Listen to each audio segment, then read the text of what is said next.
Estamos na lição de número 9, a conspiração de Amã contra os judeus. Ponto 1, o plano odioso de Amã. Ponto 2, a tristeza de Mardoqueu, dos judeus e de Ester. Ponto 3, o perigo e a crueldade do antissemitismo moderno. Aqui nós temos os meses em hebraico, que vamos tratar sobre eles.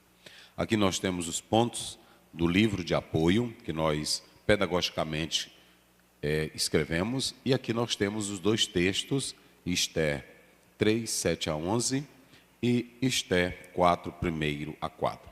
A palavra de destaque e os nomes que nós estaremos tratando. Vamos à leitura do texto áureo e verdade prática. Lição de número 9, texto áureo. E odiados de todos sereis por causa do meu nome, mas aquele que perseverar até o fim será salvo. Mateus 10, 22. Verdade prática. Quando nos tornamos agradáveis ao mundo, é sinal de que a nossa fidelidade a Deus está em crise. Muito bem, essa colocação, ela envolve todo o contexto bíblico daqueles que servem a Deus, tanto no Velho Testamento como no Novo Testamento. Aqueles que eram servos do Deus verdadeiro sofriam oposições, calúnias, rejeição por causa da sua fé.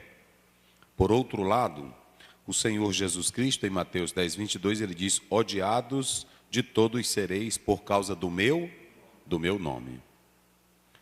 Quando você lê também João 15, Jesus Cristo deixou bem claro que o mundo nos odeia porque o mundo ama aquilo que lhe é próprio, aquilo que é seu. E o próprio Senhor Jesus deixa claro em João 18, o meu reino não é deste mundo. Se nós já morremos com Cristo e ressuscitamos com Ele, nós não temos mais nenhuma ligação com este mundo, com esta terra. Jesus Cristo disse em João 17,15, eu não os peço que os tire do mundo, mas que os livre do mal. Ou seja, nós sabemos que há pessoas que são usadas pelo inimigo para se oporem a nós, a nossa fé, a nossa crença, ao nosso estilo de vida. Então não há como ter paz com o mundo, porque o mundo odeia as coisas de Deus.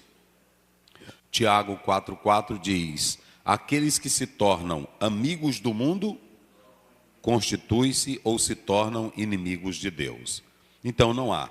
Quando você vê um pastor amigo com o mundo, um crente amigo com o mundo, um teólogo amigo com o mundo, a fé dele não causa nenhum impacto no mundo pecaminoso. Não há como o mundo nos amar, porque primeiro, o estilo de vida nosso é diferente. Tudo que eles aprovam, concordam, ferem a palavra de Deus. Então, não há como ter esse liame, essa ligação. Não há como misturar a massa, não é isso? Não há como misturar. Vamos aos dois textos. Ester capítulo 3, versículos 7 a 11. No primeiro mês, que é o mês de Nissan, no ano 12º do rei Assuero, se levantou pur, isto é, sorte, perante Amã, de dia em dia e de mês em mês, até o 12º mês, que é o mês de Adar. E Amã disse ao rei Assuero: existe espalhado e dividido entre os povos, em todas as províncias do teu reino, um povo cujas leis são diferentes das leis de todos os povos, e que não cumprem as leis do rei, pelo que não convém ao rei deixá-los ficar. Se bem parecer ao rei, escreva-se que os matem, e eu porei nas mãos do que fizerem a obra 10.000 talentos de prata, para que entrem nos tesouros do rei. Então tirou o rei o anel da sua mão e o deu a Amã, filho de Hamedata, agagita, adversário dos judeus. E disse o rei a Amã: esta prata te é dada, como também esse povo, para fazeres dele o que bem parecer aos teus olhos. Muito bem. Os irmãos sabem que nós, quando começamos na lição passada, nós temos a resistência de Mardoqueu perante Amã. Tanto Flávio Joséfo como também o Targum caldaico, eles tentaram reforçar a ideia de que essa oposição de Mardoqueu se devia ao fato de Amã ser de origem amalequita, não é isso? Que eles tentam ligar isso aqui com Amaleque, conforme 1 Samuel 15:32, que sempre se opuseram ao povo de Deus ao longo da história de Israel. Porém, a bem da verdade, muitos teólogos e biblistas velhotestamentários não fazem ligação desse Amã com os amalequitas, mas que eles dizem que está totalmente ligado ao período persa e não aos amalequitas lá da história que se opuseram a Moisés. O certo é que sempre eles se manifestaram em oposição contra os judeus. Observe o verso 4, veja como é que diz o verso 4, vamos lá. Sucedeu, pois, que dizendo-lhes ele isso de dia em dia, não lhes dando ele ouvidos, o fizeram saber a Amã, para verem se as palavras de Mardoqueu se sustentariam, pois eles tinham declarado que era judeu. Ele tinha declarado que era judeu. Então perceba que o ódio deles e toda essa separação, esse ato de dividir, era por causa da sua origem. O texto está dizendo que eles faziam aquilo porque ele era judeu. Vamos lá para o 39 de Gênesis, só para os irmãos terem uma ideia. Verso 14. Chamou os homens de sua casa e falou-lhes dizendo: Vede, trouxe-nos o varão hebreu para escarnecer de nós. Entrou até mim para deitar-se comigo, mas eu gritei com grande voz. Muito bem. Então veja que lá no Gênesis já havia o quê? Um preconceito, já havia uma separação. Por quê? Quando você lê Josué 24, a Bíblia diz: daquém do rio os nossos pais seguiram ou serviram a outros deuses. Mas agora, depois que saem do Egito, que são libertos, a Bíblia mostra claramente que desde Abraão eles vêm servindo ao Deus verdadeiro. E aonde eles estavam servindo, a vida diferente, costume diferente, sistema diferente, alimentação diferente, postura diferente, isso incomodava a todos. Nós colocamos aqui os termos, nós colocamos judeu, Yehudi, colocamos hebreu, ivri, colocamos israelita e israelense. Esses termos, ouçam bem, Yehudi, que vem da palavra hebraica, mas a palavra judeu é latina. A palavra judeu é latina. E quando você olha para essa palavra, ela vem do hebraico, que quer dizer aquele que vem da tribo de Judá. Esse é o sentido do termo judeu, que está relacionado à tribo de Judá. Era para designar uma pessoa que pertencia ao judaísmo e praticava as suas práticas religiosas, ou seja, pertencia ao povo judeu. Então você tem Yehudi. Essa expressão hebreu, que ela está lá atrás, como nós lemos Gênesis 39, 14, ivri, que até mesmo para o hebraico moderno, nós temos esse ivri. Aí quando você atenta para essa palavra, ela vem de Eber, né? Ela vem de Eber, e quando você atenta, trata-se aí claramente da própria palavra de Deus, um descendente de Abraão. Aí você tem o termo hebreu. Esse termo aqui, hebreu, ele é ligado ao antepassado dos judeus modernos, ok? Agora, quando você atenta para essa expressão ivri, ela está falando para aqueles que atravessaram o rio, uma referência aí ao Eufrates e Abraão que atravessa o rio. Esse é o sentido da palavra hebreu. Aí nós temos a palavra israelita. Essa aqui é bem conhecida porque está ligada a Jacó. O teu nome não será mais Jacó, mas será Israel. Aí quando você vai para 46, ele diz: o Deus de Jacó, né? Da de Jacó, para lembrar o passado velho de Jacó.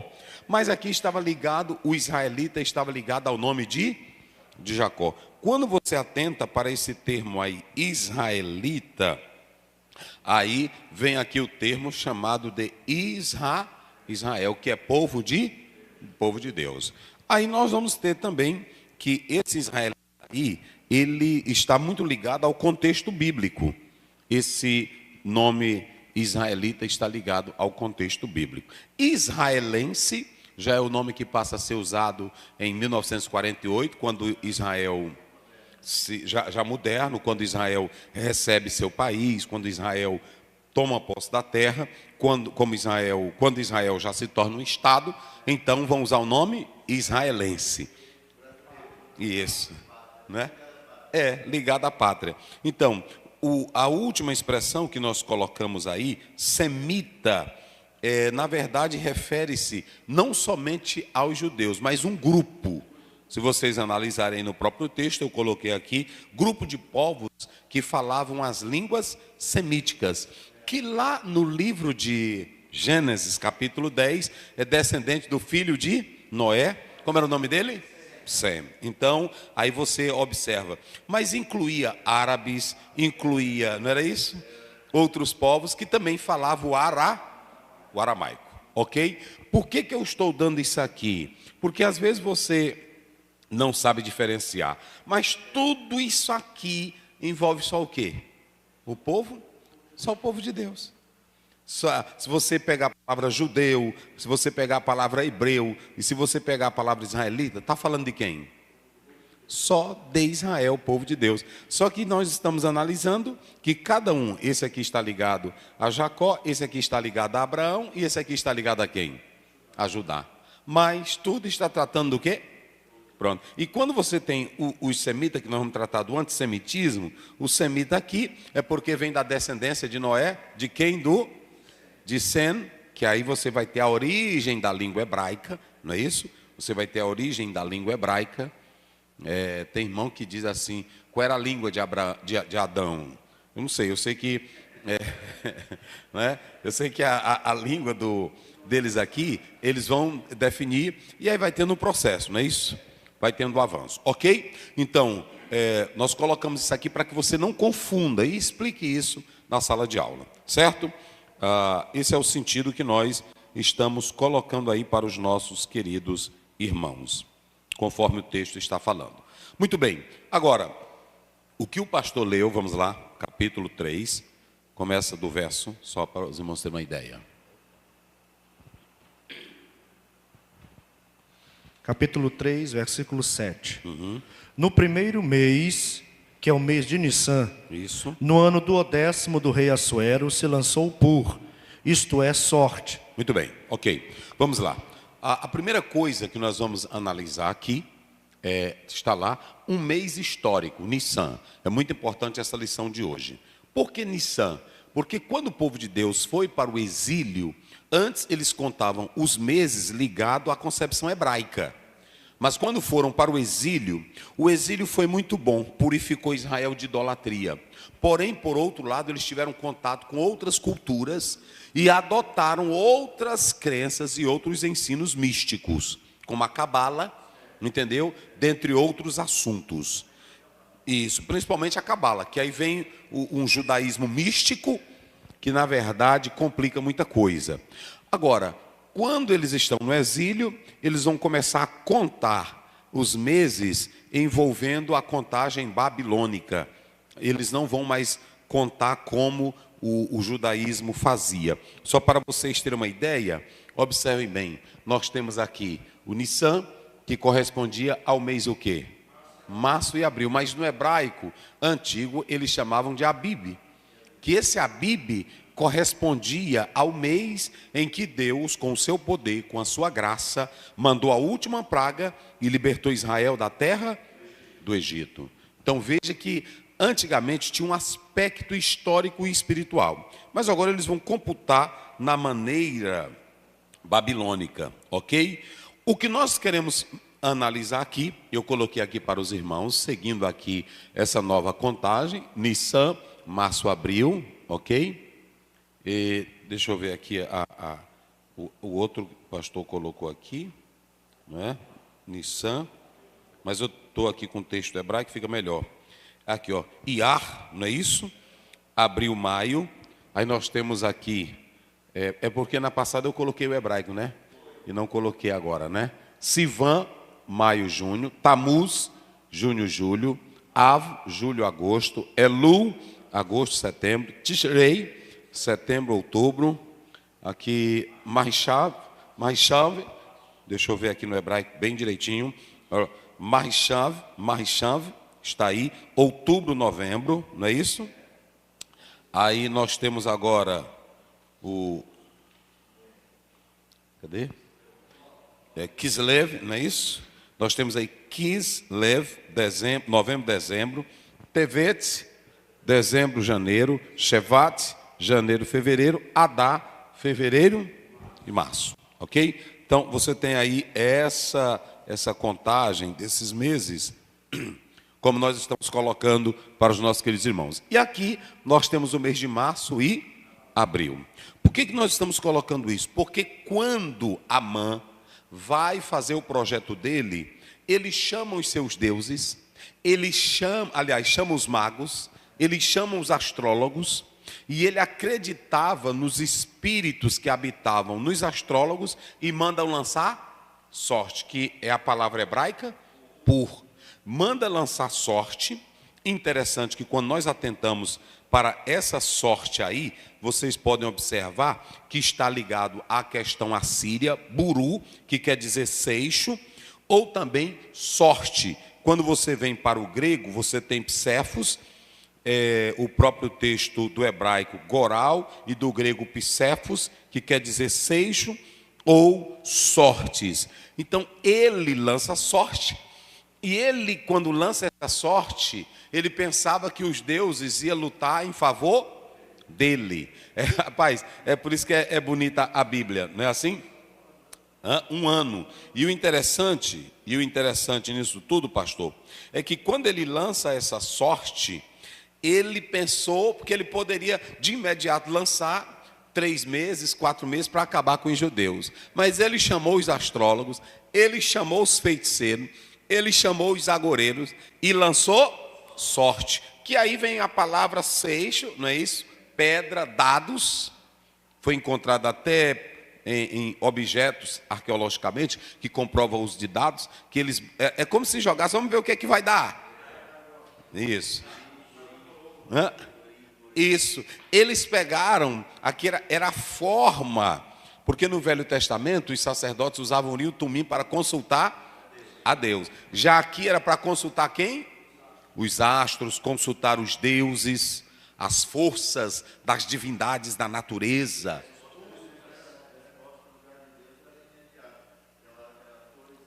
Falei. No Urim e Purim, com as coisas de Deus, a resposta era imediata, porque a pedra lá, ela brilhava, dando sinal, realmente Deus agia naquele momento. E a outra, dava resposta. E todo israelita era ensinado pelo sacerdote. Era. Eles não saíam buscando aqui e acolá. Não. Eles iam buscar orientação aonde? De Deus. De Deus, sacerdote. Do sacerdote. O sacerdote era a pessoa certa que consultava a Deus. Era. Veja bem que o sacerdote, ele tinha a palavra e ele era quem representava Deus perante o povo e o povo perante. Não é aquele negócio de sair atrás de profetada por aí, não. Era o homem que tinha a palavra. Era o homem que a referência maior, escolhido por Deus. É tão tal que quando Saul não prestava mais, ele buscou o Urim, ele buscou o Tumim, ele buscou os profetas, ele buscou em sonho, ele buscou em revelação, e a Bíblia diz: Deus não lhe falou por nenhum desses métodos. Esses métodos eram Velho Testamento, todos já passaram. Todos já passaram. Vamos ver Hebreus primeiro. Todos já passaram. Todos já passaram. Vamos lá. Hebreus primeiro. Isso é muito importante eu falar isso aqui. Havendo Deus antigamente falado. Havendo Deus antigamente falado. Muitas vezes, olha a intensidade. E de muitas maneiras. E de muitos métodos. É o que eu estou acabando de falar. aos pais, pelos profetas, a nós, nestes últimos dias. Parei.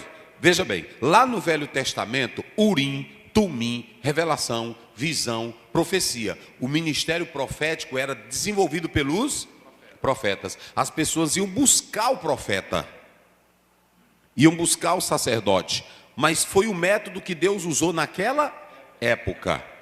Aí, bota para cá, Daniel. Aí a pessoa pergunta: pastor Aziel, bota bem aqui, e o senhor não crê no dom? Creio. O senhor não crê em profecia? Creio mais do que tu. Agora prestem bem atenção, nós temos que ter todo cuidado para não desprezar a palavra revelada. Meu Deus do céu, professor César, tem crente que não entende, porque prestem bem atenção, se eu desprezar isso aqui e viver atrás de profeta, eu estou dizendo que isso aqui não vale nada. E aí entra o mais interessante. Um dia desse um teólogo me ligou, porque eu gravei aqui um vídeo, aí eles pegam só uma parte, corta. Aí, pastor Aziel, você não crê mais no dom? Não, eu creio no dom. Agora preste bem atenção. A nós, olha, lá atrás, falou pelos profetas. Gente, vamos ler Bíblia, gente. Bota para cá, irmão. Vamos ler Bíblia. Lê de novo, começa. Bora.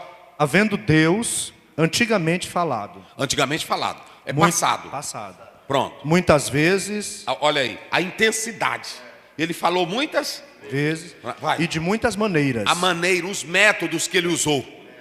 Revelação, visão, pedra, urim, tumim, sonhos, profetas. Agora, vírgula.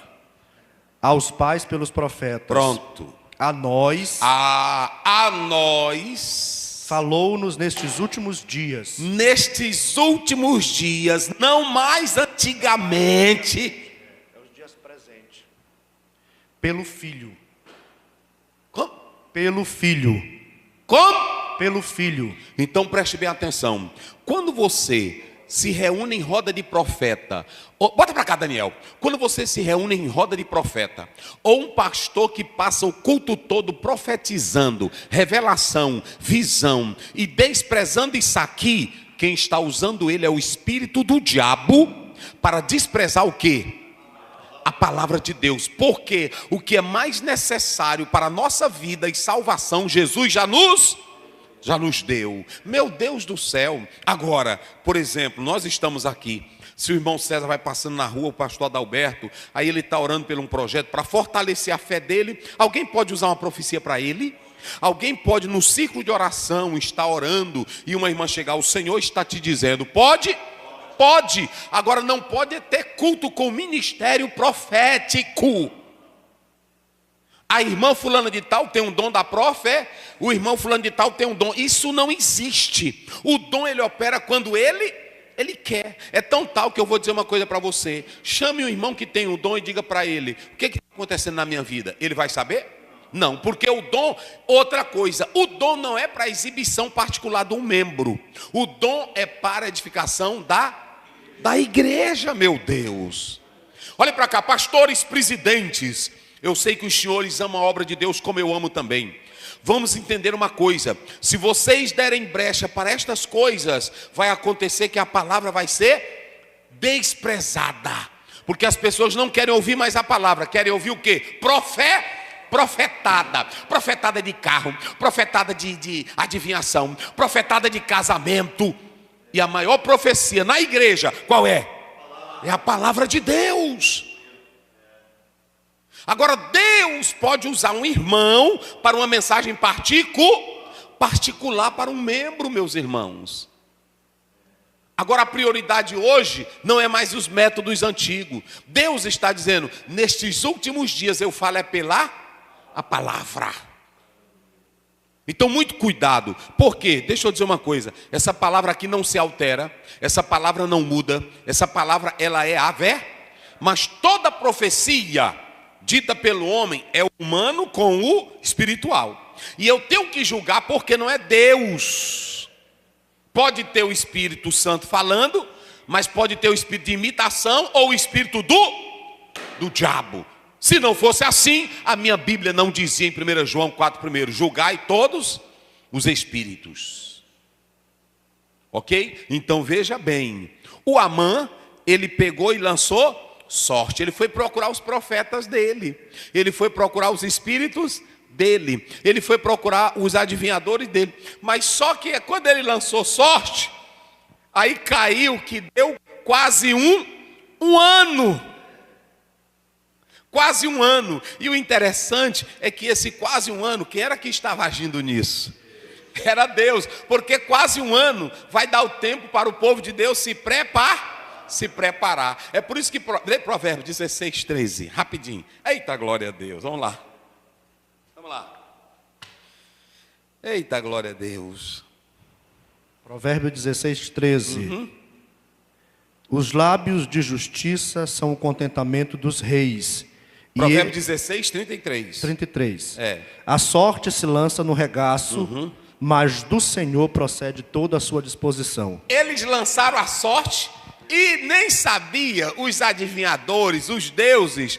Quando vocês analisam aí, ela caiu sobre o dia 13 do 12º mês. Ou seja, Deus agiu naquela hora. Eles lançaram sorte, mas a resposta vem de quem?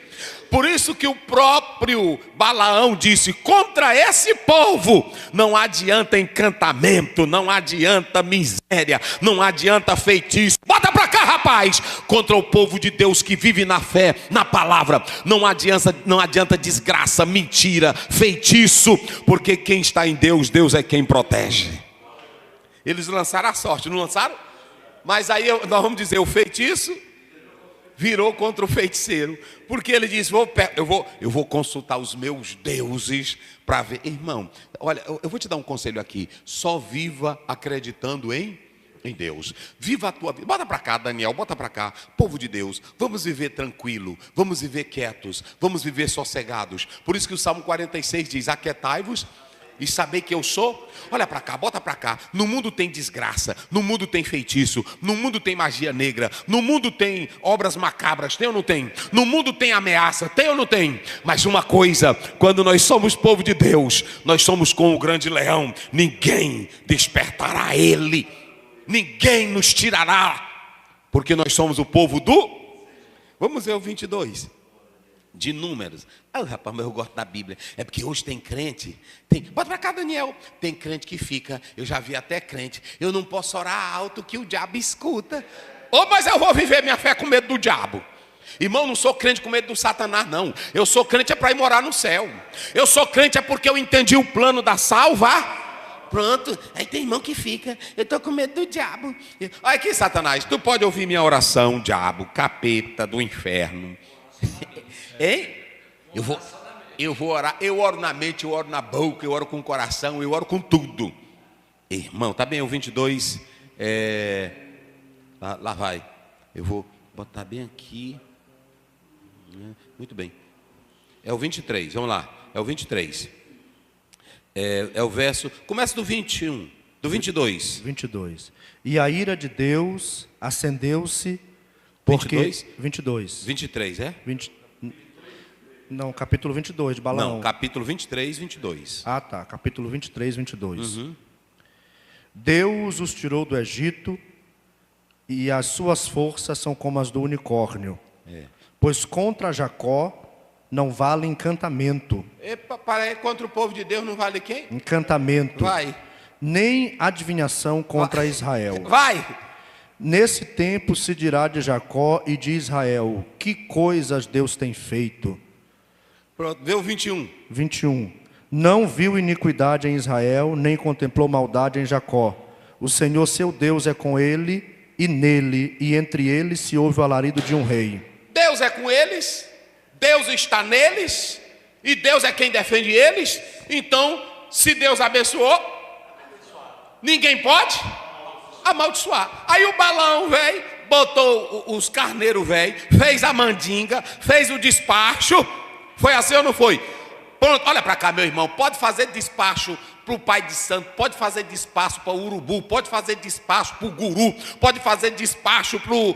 Quem mais? Para o Zé Pilintra, para o Sete Facada, para o Boca Seca, para o Caveira da Meia-Noite. Pode botar teu nome no mar, na praia, na boca do sapo, na boca do grilo. Pode botar teu nome no pé, pode botar teu fio de cabelo, teu terno, tua cabeça. Mas quando você é de Deus, aí ainda que eles tramem no oculto. Eita, glória a Deus. Eu estou falando com você na autoridade de Deus aqui agora. Não tenha medo de feitiço, de maldição, de desgraça. Ande com a tua cabeça erguida. Ore baixo, ore alto, ore com a mente, ore com a boca. Você é protegido de Jeová.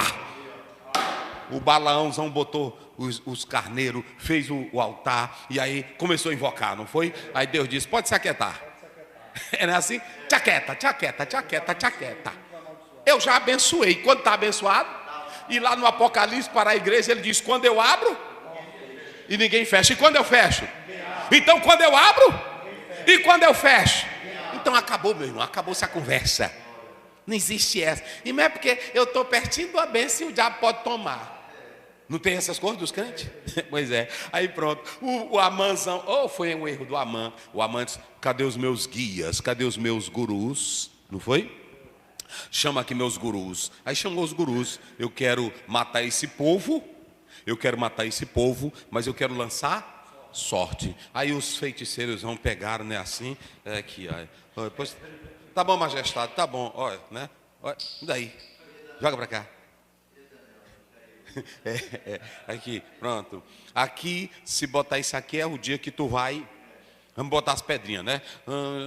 A mandinga dele, né? Vem pra cá que eu vou amaldiçoar esse povo. Ei, rapaz! Caiu o contrário. Dia 13 do 12º é o dia. Só que ele pensou que era vantagem. A sorte lança-se no regaço, mas a resposta, oh glória a Deus, eita glória. Por isso que esse mês aqui ele foi histórico. Aí você tem lá, lançando sorte. Aí agora começa a acusação contra os judeus. Isso aqui é muito pesado, porque quando nós atentamos para essa parte do capítulo 3, agora nós vamos ter uma acusação contra os judeus. Os irmãos sabem que com Zorobabel foi aproximadamente 42 mil ou 50 mil pessoas que foram para Jerusalém, e Deus disse que era para eles irem para lá. Mas como muitos ficaram no governo do reinado da Pérsia, que era bom, eles não maltratavam. Aí nós falamos na aula passada dos 3 profetas pós-exílico. Quem eram? Quem se lembra? Ageu, Zacarias e Malaquias. E o povo de Deus que estava na Pérsia, eles ficaram bem politicamente, socialmente, amigavelmente, construíram casas, ficaram bem. Só que, de repente, em uma questão de segundo, por causa de um homem maléfico que sobe ao poder, como era o nome dele, Amã, a coisa muda. É por isso que eu quero dizer uma coisa. Nunca pense você, olha para cá, bota para cá, Daniel. Nunca pense você que você está bem. Nunca se apegue ao seu conforto em uma questão de minuto, em uma questão de segundo, em uma questão de como é? Isso, a coisa pode mudar. Tem crente que não gosta de orar, tem crente que não lê Bíblia, tem crente que se afasta da igreja. Olhe para cá, ganhar dinheiro não é sinal de segurança, ter um plano de saúde não é sinal de segurança, ter uma vida socialmente abastada e vivendo feliz não é sinal de seguro. Você pode ouvir o grito, louco, esta noite pedirão a tua, e o que tu tens, para quem será? Então é o seguinte, nunca descanse, viva sempre com Deus. Daniel estava na Babilônia, cresceu no cargo, cresceu no poder, cresceu socialmente, cresceu perante o rei, ele estava bem, mas numa horinha tudo mudou para ele. Jogaram ele aonde? É assim que acontece, porque o mundo não nos ama. Então vejam bem, ele pegou e levantou uma acusação contra quem? E qual foi a acusação? Aqui tem um povo no teu meio, no nosso meio, que tem o quê? Leis e costumes próprias, e que eles estão não te respeitando. Não havia nenhuma manifestação contrária dos judeus contra o rei da Pérsia, não havia ressurreição, não havia desobediência. É isso, como se eles estivessem desprezando o reino, desprezando o rei e não respeitando as leis do rei. Mas era mentira de quem? de Amã. Irmão, isso aqui é muito sério. Era mentira. Então ele pega e monta um projeto dizendo, eles não cumprem as tuas leis. E aqui nós vemos um antissemitismo. Interessante que quando a gente olha para essa questão do antissemitismo, nós falamos de três: antissemitismo racial, antissemitismo religioso e o antissemitismo nacional. Quando a gente fala de antissemitismo de raça, que tem aí no final do século XIX, início do século XX, nós podemos analisar que eles chegam a dizer que Israel é uma raça ruim. Isso deu margem para que o nazismo se fortalecesse, essa ideia de que Israel era uma raça inferior, era uma raça que não prestava, e aí deu-se a ideia de que esse povo era prejudicial aonde eles estivessem. Então começa uma perseguição a este povo por causa desse antissemitismo racial. No antissemitismo religioso, aí você tem as diferenças religiosas.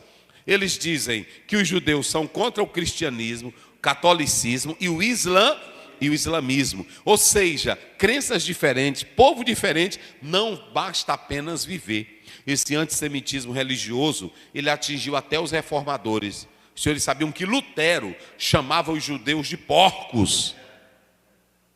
Lutero desfazia dos judeus. E vocês sabiam que muito daquilo que o Hitler ele se manifestou contra os judeus veio de quem? De muitos reformadores, de muitos líderes que usavam um ensino, usa a religião. Aí sim nós falamos que muitas pessoas sem conhecimento usam a religião para maltratar, para matar, como João Calvino fez. E tem pessoas que dizem assim, mas isso foi no seu tempo. Aonde foi que Deus já botou tempo para alguém desprezar o outro? A Bíblia dela deixa bem claro, Deus não faz acepção de pessoas.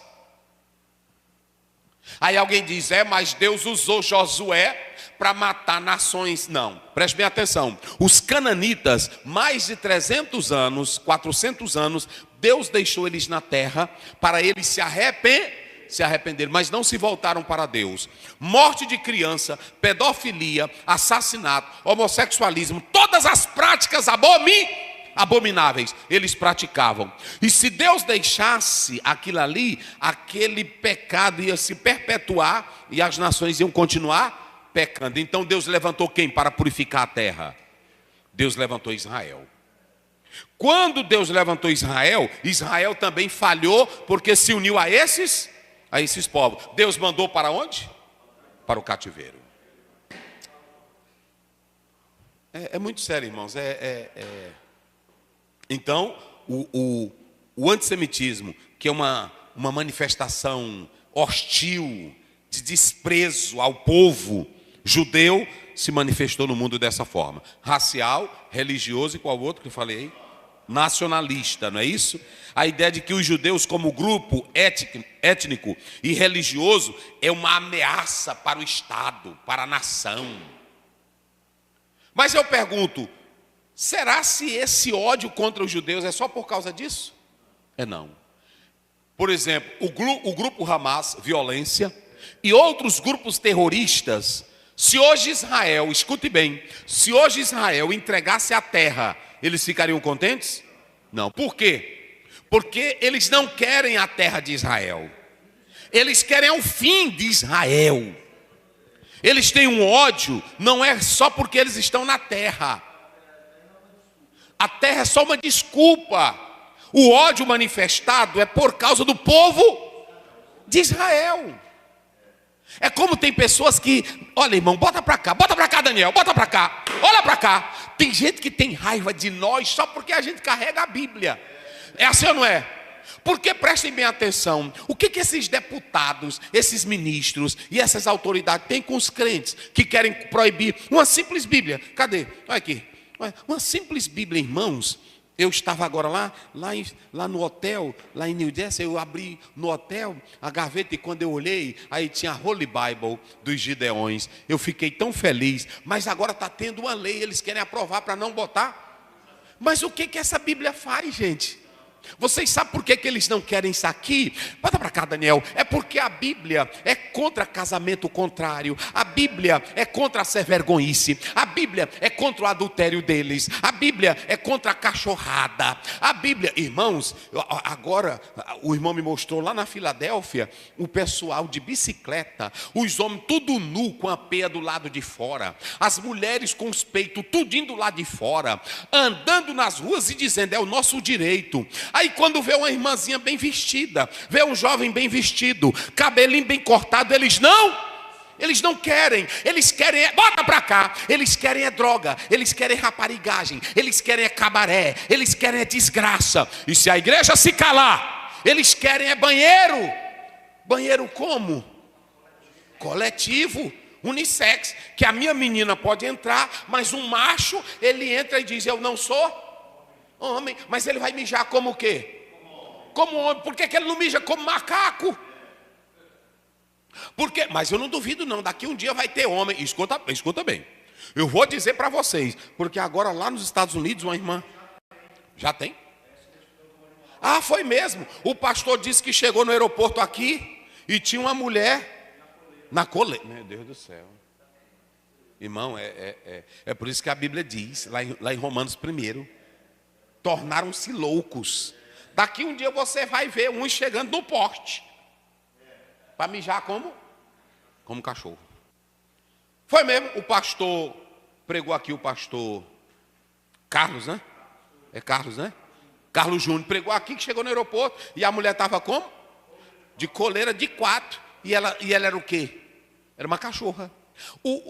Agora lá nos Estados Unidos, uma moça me disse que lá na escola, quando você chega, aí tem lá para preencher. Você é quem diz o que você quer. Por exemplo, o pastor chega lá, está aqui o Daniel, aí ele vai para a escola lá, aí ele diz assim: olha, não, eu não sou Daniel, eu sou um bode. Ah, é um bode? É, pronto. Aí se o pastor Adalberto chegar lá e disser: meu filho é Daniel, não é bode. Ele diz: quem tem que dizer quem ele é? É ele. Olha, até você, preste bem atenção. Se você pensa essa besteira, que tem irmão que diz: meu filho está estudando nos Estados, pega com essa besteira. Hoje lá quem foi voltou pior. Porque, queridos, é a loucura do mundo. Bota pra cá, Daniel. É a desgraceira, é a loucura do mundo.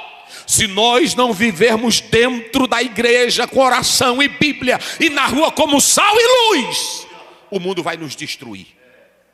Não está na hora de brincar. O Amã criou uma lei, só que é uma coisa: igreja que ora, igreja que lê Bíblia, igreja que serve a Deus, podem assinar decretos, pode levantar o inferno, mas quem está na proteção de Deus é guardado. Irmãos, eles criaram uma acusação contra os e lançaram uma sentença de morte. Essa sentença tinha 2 propósitos: erradicar com os judeus de toda a Pérsia e fazer o quê? Tomar os seus bens. Vamos enricar. Tem a riqueza. Vocês pensam que esse negócio de aprovar aborto, tem uns crentes que pensam que é só porque são contra a vida. Não é só contra a vida. O que acontece? Dá lucro. Vocês pensam que eles aprovam carnaval é só porque é só uma festinha. Não, o que acontece? Cai dinheiro, beleza. Entendeu? Agora veja bem, por que o rei aceitou a proposta de Amã? A gente não presta atenção. Eu li a lição, eu li o livro. 10.000 talentos de prata. Mas vocês sabem por que ele aceitou? Porque eu li um autor que diz que nenhum monarca na história aceitou uma proposta dessa, que ela é absurda. Até os críticos tentam desfazer do livro de Esther por causa disso, porque não tem na história. E isso é uma coisa absurda. Isso. Agora, por que ele assinou automaticamente? Vocês se lembram que nós falamos aqui que o projeto da guerra de 4 anos, o que foi que aconteceu? Faliu quase o reino. Trouxe um prejuízo. O Amã não era besta. Ele viu que o rei estava como? Quebrado. Rapaz, tem que entender Bíblia. Estava em dificuldade o país. E país para se levantar quando é dinheiro, ele não quer saber se vai matar menino, se vai matar homem, se vai matar velho, se vai matar mulher. Eles querem dinheiro. Está aí as guerras do Oriente. Nós sabemos que alguns, para tomarem o petróleo, o poder, eles inventam mentiras. Fala aí, senão o povo não vai ouvir. Ligado, tem que ligar.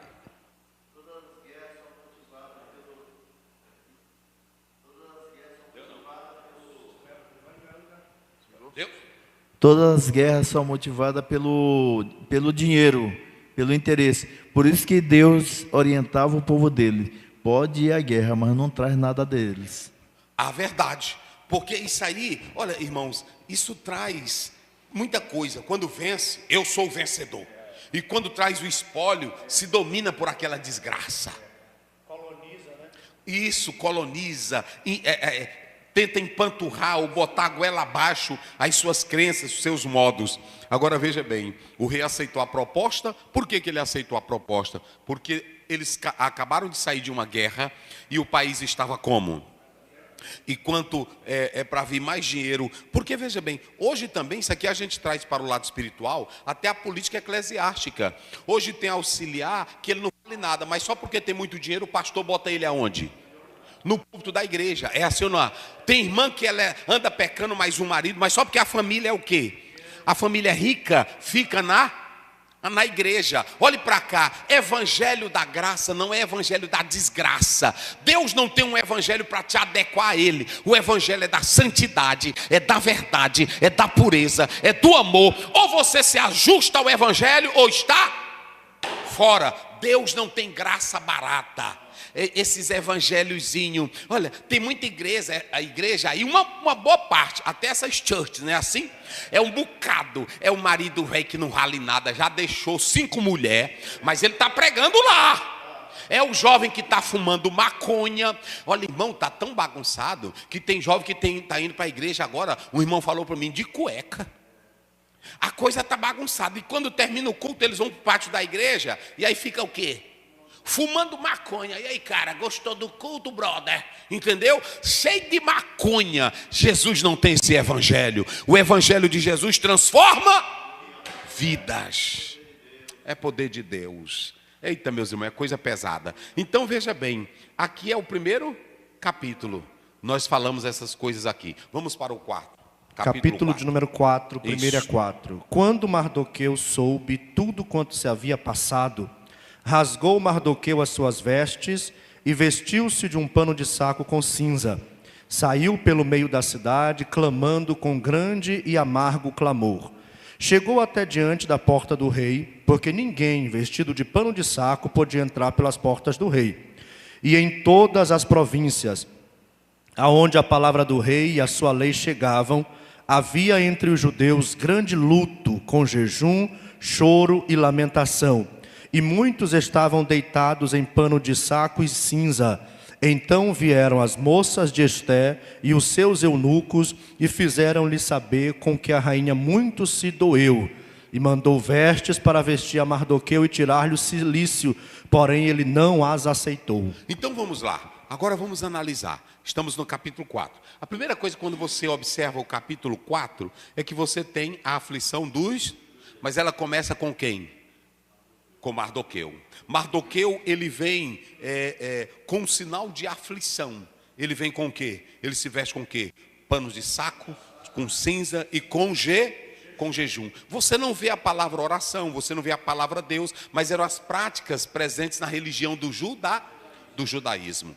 O que nós podemos analisar aqui é muito importante, Daniel. Foca aqui na minha cara, que eu quero dizer uma coisa para vocês.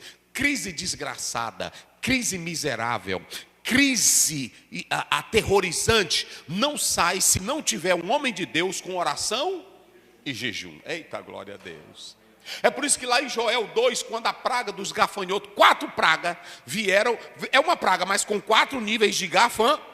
O migrador, o pulador, o cortador, não é isso? E tem mais. Mas quando a praga comeu tudo, aí Deus disse, levanta um homem, Joel, fala e diz para chorarem. O noivo, a noiva, o homem, a mulher chorarem. Desgraça, miséria, só sai com jejum e oração. Olhe para cá, bota para cá, Daniel. Um homem que só vive dormindo e crescendo a barriga. Um homem que só vive no luxo. Um homem que diz que é homem de Deus e não ora, não jejua, não se consagra.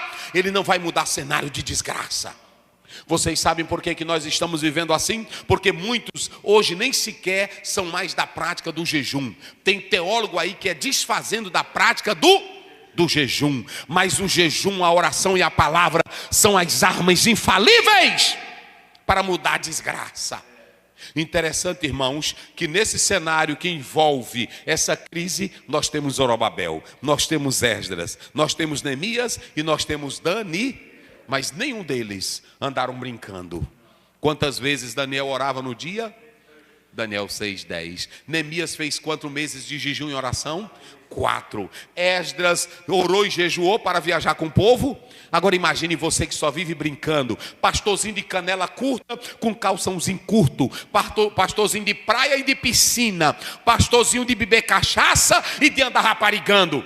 Vai mudar alguma coisa?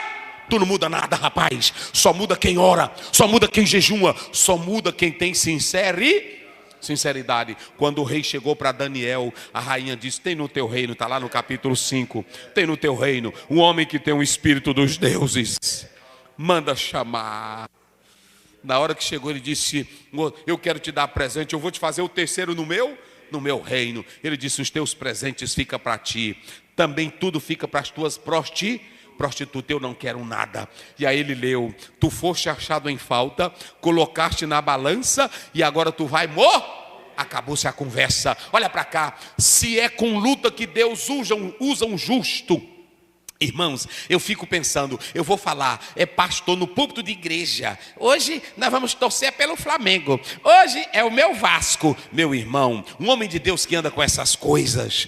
Púlpito é lugar de pregar a palavra de Deus. Onde é que eu vou estar defendendo eventos aonde incentiva a briga, aonde incentiva o dinheiro, a bebida? Meus irmãos, eu não posso transformar o sagrado no profano. Quem quiser fazer isso, que faça. Eu não posso transformar o sagrado no... Eu não posso. Cada coisa no seu lugar. Nós não temos que atacar a crença de ninguém. Mas eu não posso trazer a crença da Diana para o meu culto a Deus. Paulo não atacou a Diana, mas todos sabiam que Paulo falava de uma vida transformada para saírem de lá. Evangelho é evangelho. Se tu, cantor mundano, quer aceitar Jesus, larga toda música imoral e aceita Jesus como Salvador. É jogador, é político. Evangelho não depende das tuas migalhas. Evangelho é para transformar a tua vida, teu caráter, e te tirar de lá e colocar uma nova vida. Mas hoje é muita gente. Hoje tem pastor que até diz: o fulano de tal é um grande cantor mundano, se congrega comigo. Isso não existe, gente. Ou tu entra ou tu sai. Mardoqueu colocou um sinal de pranto, de saco, de cinza, e foi chorar. Mas ele, diante da crise, do decreto de morte, ele foi com Deus. E observem bem uma coisa. O texto aí diz que ninguém podia se apresentar na presença do rei daquela forma, porque o rei não tolerava sinal de desgosto na presença dele. Neemias, quando você lê o capítulo 1 e o 2, não poderia se apresentar triste na presença do... Eu fico pensando que na presença do homem não pode aparecer assim. E tem crente que quando vem para a igreja, como é? É com a cara triste, é zangado. Vem para a igreja como se estivesse obrigado, não levanta a mão, não glorifica. Tem deles que ficam o tempo todo calado. E tem irmãos que dizem assim: nós temos que entender o temperamento de cada um. O temperamento de cada um é uma coisa, agora a vida em Cristo é outra. Salmo 122, alegrei-me quando me disseram: vamos aonde? Na presença do rei. Eu não estou triste porque ele já me deu a alegria da salvação. Na presença do rei eu glorifico porque ele é o Deus da minha... Eita, glória a Deus. Então, se na presença dos homens não era para parecer triste, agora imagine na presença de quem? Rapaz, é negócio sério. Aí ele botou a tristeza. Pronto, ele ficou na tristeza. Aí ele mandou saber de Esté. E Esté, na mesma hora, quando toma, você pode observar aí a presença de Ratá, não é? Que alguns dizem que ele era judeu, porque, segundo alguma tradição, diz que o nome dele era Daniel. Mas são tradições. Aí ele mandou dizer, vai dizer a Esté o que está acontecendo. Aí contou para Esté, não foi? A Esté mandou, foi uma roupa para ele. Manda ele se trocar, rapaz. Foi assim? Manda ele se trocar, ele está correndo risco de... Ele diz para ela que ele já sabe que eu sou judeu e que ela também é judia. E diga para ela que só porque ela está lá, não pense que ela vai escapar. Mas diga para ela que se ela escapar, de outro lado, Deus vai mandar socorro. Mas ela não escapa. Diga para ela, olha a crença de Mardoqueu. Vocês se lembram? A sorte lança-se no regaço, mas do Senhor vem a resposta. Sabe o que Mardoqueu estava dizendo? Eu estou aflito, eu estou em jejum, eu estou em oração, e eu só quero é que ela se ajunte a mim. Mas se ela não se ajuntar, porque se ela se ajuntar a mim, nós vamos ter vitória. Às vezes você, bota para cá, Daniel. Às vezes você, como deputado, como vereador, Deus te coloca em uma posição, não é simplesmente para você andar dizendo que é vereador de igreja e deputado. Ele te coloca também para você honrar a tua fé e honrar o Deus que te colocou lá. Ele diz, quem sabe nesta hora, Deus te colocou nesta posição. Meu Deus do céu. É forte. É forte, é forte, é forte. Para você honrar. Mas aí o que acontece? Ele disse, se você ficar caladinha, ela disse, não, mas eu estou com 30 dias, o rei não me chama, e eu tenho medo de acionar o rei agora, porque se eu acionar no meio dessa conturbação toda, ele pode me entender mal, e eu posso perder a minha... Ele diz, pois é, mas não fique aí sentadinha na cadeira, bonitinha, porque tem irmão que é o seguinte, Deus está abençoando, ele não quer mais saber de culto, Deus está abençoando, ele não quer mais ir para a escola. Domingo ele comprou uma chácara, deixou agora a escola, e é só na chácara dele, curtindo a vida. Cuidado, meu filho, o Amãzinho pode chegar já na tua vida. É assim ou não é? O Amã pode te atacar, mas aí ele disse, diga para ela que Deus vai mandar socorro de outro lado. O socorro pode vir. E ela não pensa que vai morrer, que vai ficar salva só porque está na cadeirinha. Olha, deixa de besteira, vereadorzinho, deputadozinho. Não fica pensando que essa cadeira é tua. Olhe para cá. Se Deus te colocou numa posição, honre essa posição. Celebre o nome de Deus, sirva ao povo, honre ao povo, sirva a nação. É assim ou não é? Porque de outra forma tu também vai perecer. Aí pronto, o rapaz voltou e contou. Ela disse, diz para ele que é o seguinte, orar por mim, jejuar, eu também vou fazer o mesmo. E aí eu vou falar com o rei. E se eu morrer? Eita, está aqui, olha, pronto. Ela agora estava decidida, com Cristo, ou tu é ou não. Cristo não quer meio tempo. Foi por isso que Josué disse, 24:15, se vocês quiserem servir outros deuses, pode servir, não tem nada não, meu irmão. Agora eu estou decidido, se eu viver, se eu morrer, disse Paulo, eu sou de quem? Eu sou de Cristo, eu sou do Senhor. Com Cristo não tem decisão. Foi isso que Elias disse aos profetas no capítulo 18 de 1 Reis. Se Baal é Deus, agora se Deus é Deus, então pronto, agora não pode ficar nem lá e nem... Rapaz, se tu é assembleiano, diz... Agora, em cima do muro, tu não vale, rapaz. Deus não quer melamão. Deus não quer carinha velha disfarçada. Ou tu é, ou tu não. Ou tu entra, ou tu sai. Jesus disse lá em Mateus 23. Jesus não quer falsidade não, irmão. Ele não quer ninguém adorando a ele com duas carinhas. Mateus 7:21. Nem todo que diz Senhor, Senhor, mas somente aquele que faz. A Bíblia diz, ninguém pode servir, está lá em Mateus 6. Ninguém pode servir a dois. Tu não pode estar no mundo e estar na igreja. Tu não pode estar na igreja e estar bebendo cachaça, rapaz. Ou tu é ou não. Então pronto. Ela disse assim, vão lá. É questão de vida ou morte. E eu vou falar. Já está mesmo, não já tem um decreto? Não já tem a sentença? Se eu morrer, é isso que muitos missionários estão fazendo. Jesus ou teu evangelho? Jesus ou o Estado? Jesus ou vai rejeitar essa fé? Eu vou ficar com a fé em Jesus Cristo. E eles decidem por Jesus. Você está decidido? Ficar do lado de Jesus ou do mundo? Falei. O tempo do verbo, a forma está no hit para ele, que é: se eu morrer, morreria. A ideia, se eu tivesse ser destruída, espedaçada pela essa causa, é justa. Pronto.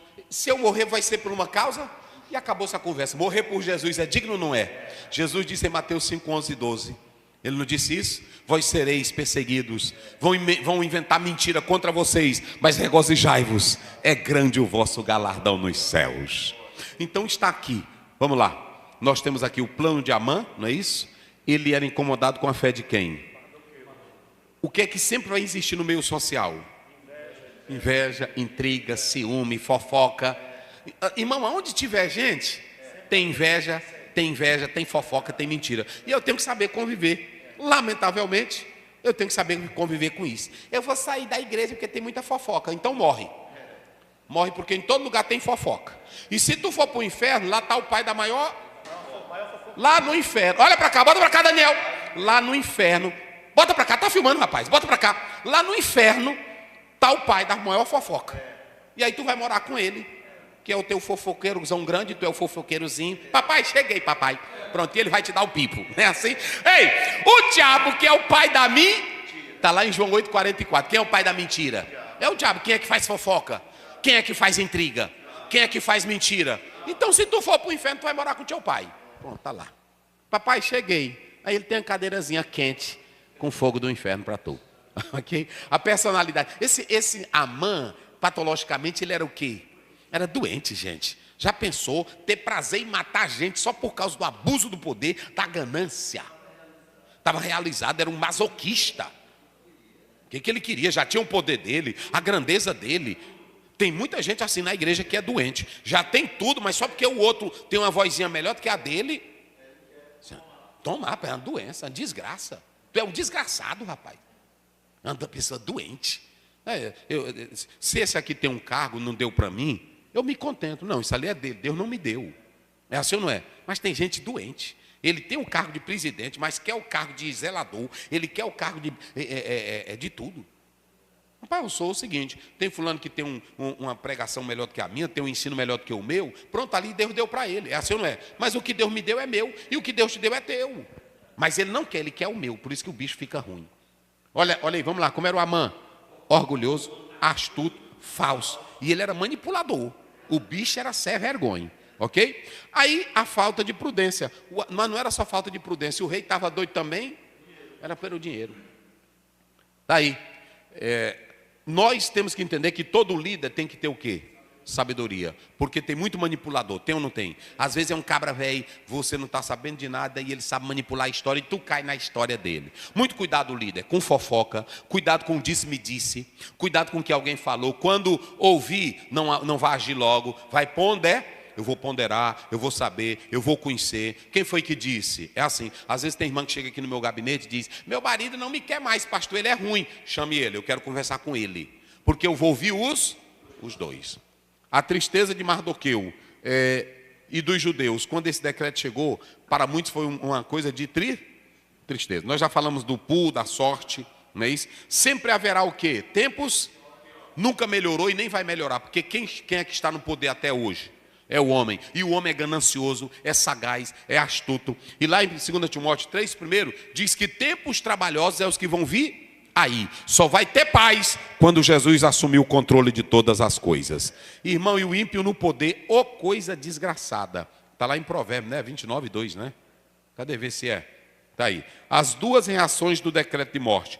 As duas reações. De um lado, tristeza, dor. Mas do outro lado, alegria. Porque quem era que assinou o decreto? Rapaz, pastor, professor César, você já pensou? É tipo um cara que pega, mata um pai de família, tranquilo, e vai para o velório. E chega lá, ele até, é o psicopata, ele até chora. Esses dois aqui assinaram o decreto, matar, e foram fazer o quê? Beber cachaça. É um negócio sério. Aí pronto, a reação de Mardoqueu, quando ele soube, ele sentiu por ele, sentiu pelo povo, sentiu pela nação, jejum, sofrer, chorando. E aí tiraram a paz dos judeus. O antissemitismo moderno está presente? Hoje qual é o alvo de todos os terroristas do mundo? Exterminar quem? os judeus. Não entre nessa briga, meu irmão. Eu já vi crente falando mal dessa política dos antiterroristas contra Israel. Não fale mal de Israel por isso. Veja bem, lá são pessoas que querem varrer Israel, mas não é só uma briga política, é uma briga religiosa. Eles odeiam os judeus. Não é negócio. Se hoje Israel dissesse, vamos baixar as armas e vamos entregar, eles não ficavam felizes. Eles querem fazer o que com os judeus? Destruir os judeus. Então, queridos, nós já falamos dos antissemitismos, já? Dos 3. Que Deus te abençoe. Fique na paz. Pastor Adalberto orando, pastor Luiz impetrando as bênçãos apostólicas. Senhor Jesus, te louvamos e engrandecemos o teu nome. Muito obrigado, Senhor, pela instrução da tua palavra, que esta possa chegar no coração dos nossos irmãos em todo o Brasil e fora dele. Senhor Jesus, que tu traga um despertar na vida da igreja e dos nossos ouvintes. Em nome de Jesus nós te agradecemos. Amém. Que a graça do nosso Senhor Jesus Cristo, o amor de Deus, o nosso Pai, a comunhão e a consolação do Espírito Santo seja com todo o povo de Deus, desde agora e para sempre. Amém.